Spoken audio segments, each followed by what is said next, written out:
I never imagined a single phone call could turn my life upside down, but that's exactly what happened. It was a crisp autumn afternoon in Chicago when my phone lit up with an unfamiliar number. I almost ignored it, but something told me to answer. "Florence, it's Rosie," said the voice on the other end, unmistakable despite the years. Her tone was an odd mix of formality and something else I couldn't quite place. "Rosie," I replied, trying to keep my voice steady. "What's going on?" Rosie, my estranged sister, was calling to deliver shocking news. Our grandmother had passed away.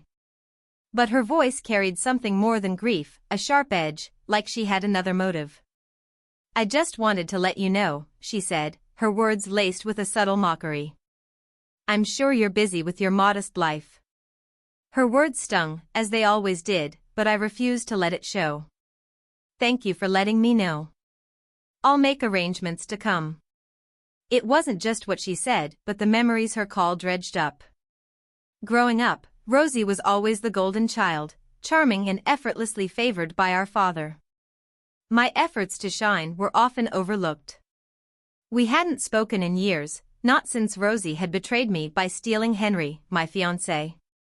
The betrayal wasn't just about a relationship, it was a wound that exposed the glaring inequities in our family. Henry Parker had been the love of my life.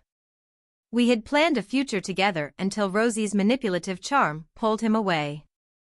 Losing Henry to my sister felt like losing everything, and I severed ties with her, and, by extension, the rest of our family. Our family was fractured long before that. Our father, stern and unyielding, favored Rosie for her resemblance to him, while my mother, though kind, was often caught in the middle.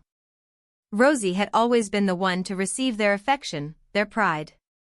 After the breakup, I rebuilt my life. I left my job as a school administrator to focus on raising my daughter, Poppy, with the support of my husband, Daniel. He was a steady presence, a tech executive who loved me for who I was.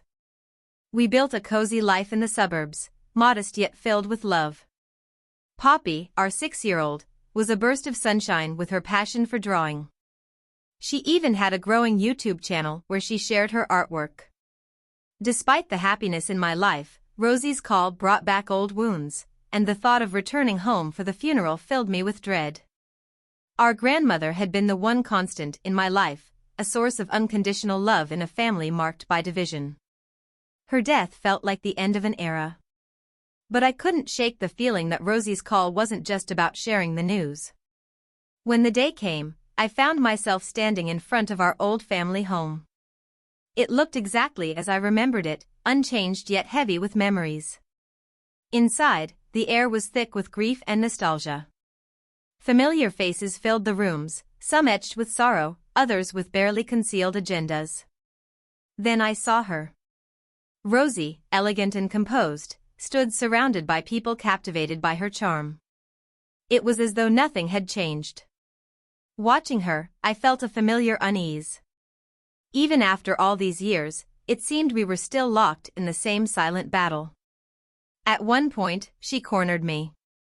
"Florence," she said with a smile that didn't quite reach her eyes, "it's been a while."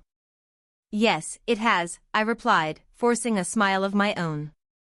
Her tone dripped with false sweetness. "How's life been for you?" "Good," I said simply. "And you?" "Oh, you know," she said with a breezy wave of her hand. "Life's been interesting." Her words carried an undercurrent I couldn't ignore, the same rivalry simmering beneath the surface. As I looked at her, I realized this wasn't just about mourning our grandmother. This reunion would force me to confront the past, betrayals, long-buried secrets, and the choices that had shaped us both. Little did I know, the days ahead would bring revelations that would change everything I thought I knew about Rosie, about our family, and about myself. I hadn't even fully stepped into the wake before Rosie cornered me again, her polished exterior exuding confidence. "Good," she said with an airy laugh. "I'm sure you've heard from the family how things have been for me." I nodded, though I wasn't entirely sure what she meant. The last I had heard, Rosie was living a life of luxury in Los Angeles. Stories from our parents painted her life as a picture of success, glamorous and perfect. But I knew Rosie better than to believe everything I heard. Throughout the wake, Rosie made it her mission to flaunt her success. She spoke loudly about her lavish lifestyle, her high-profile connections, and her many achievements. It was as though she needed everyone to know she was still winning, still ahead. Watching her stirred a mix of irritation and pity. I saw through her facade. Her charm masked a fragile ego built on lies and manipulations. What cut the deepest, though, was her casual mention of Henry Parker, my ex-fiancé, her ex-husband. Hearing his name felt like a slap. Henry had been my world once, my future, until Rosie swept in and destroyed everything. She hadn't just stolen my fiancé, she'd exposed the cracks in our family's foundation, the favoritism and betrayals I had endured for years. Her flippant attitude about their failed marriage felt like salt in a wound I had worked hard to heal. I couldn't let it go any longer. As the crowd began to thin, I found my moment. Pulling Rosie aside into a quiet corner, I took a deep breath. "Rosie, can we talk?" She turned to me, her smile slipping just enough to reveal the cold calculation beneath. "Of course. What's on your mind?" "I need to understand," I said, my voice trembling. "Why did you take Henry from me? What made you think that was okay?" Her expression hardened, her carefully maintained charm cracking. "Florence, it wasn't about taking anything. Henry and I had our own connection. You just didn't see it." I clenched my fists, my emotions spilling over. "You manipulated him. You knew how much I loved him. You knew." She shrugged, as though it was nothing. "Henry made his own choices, Florence. You have to move on. Life doesn't wait for anyone." Her indifference was infuriating. "You don't get it, do you? It wasn't just about Henry. It's about everything. You've always had everything handed to you while I had to fight for scraps." Her face darkened. "Don't blame me for your shortcomings. Maybe if you'd been more assertive, things would have been different." Her words cut deep, hitting wounds I hadn't fully healed. I wanted to scream, but I forced myself to breathe. This isn't just about him. It's about our family. The way everything was always stacked against me. Before she could reply, we were interrupted by a group of relatives. The moment slipped away, the confrontation left unresolved. The rest of the evening blurred into a haze of condolences and small talk, but my thoughts were fixed on Rosie. Her smugness, her refusal to take responsibility, only fueled my determination. The next day, as the funeral drew to a close, I felt both relief and dread. Rosie's perfect life was cracking, and I could see the truth bleeding through. There was more to uncover, and I was prepared to face it head-on. In the days that followed, the tension only grew. Rosie, ever the drama queen, turned to social media. Her posts, dripping with sarcasm, painted herself as the glamorous success story while throwing veiled jabs at me. It was frustrating, but I wasn't going to stoop to her level. That's when Poppy, my 6-year-old daughter, unknowingly handed me a way to counter Rosie's narrative. Poppy had a thriving YouTube channel where she shared her drawings, her joy lighting up the screen. One evening, after a particularly cruel post from Rosie, we decided to create something different. Together, we made a video celebrating our life, our home, our happiness, our love. It wasn't an attack, but it subtly addressed Rosie's false narrative. Within days, the video gained traction. Comments flooded in, applauding Poppy's creativity and recognizing the positivity we shared. At the same time, Rosie's online presence began to crumble. People called out her inconsistencies, her veiled insults, and the cracks in her supposed perfection. The backlash was swift and harsh, unraveling the image she had worked so hard to craft. Behind the scenes, her personal life was unraveling too. Henry, caught in the fallout, was forced to confront the consequences of their choices. For the first time, I felt a sense of balance returning. The power Rosie had always wielded over me was slipping, her carefully constructed world crumbling under the weight of truth. But even as her facade fell, I knew this wasn't the end. Rosie wasn't one to accept defeat easily, and I had a feeling the next chapter of our tangled story was just beginning. Rosie's life had fallen apart in a series of dramatic and irreversible events. Her failed marriage with Henry reached its breaking point when he made a significant error at work that cost him his job as a software engineer. The mounting personal and professional pressures proved too much for him. Struggling under the weight of financial and emotional strain, Henry spiraled into self-doubt.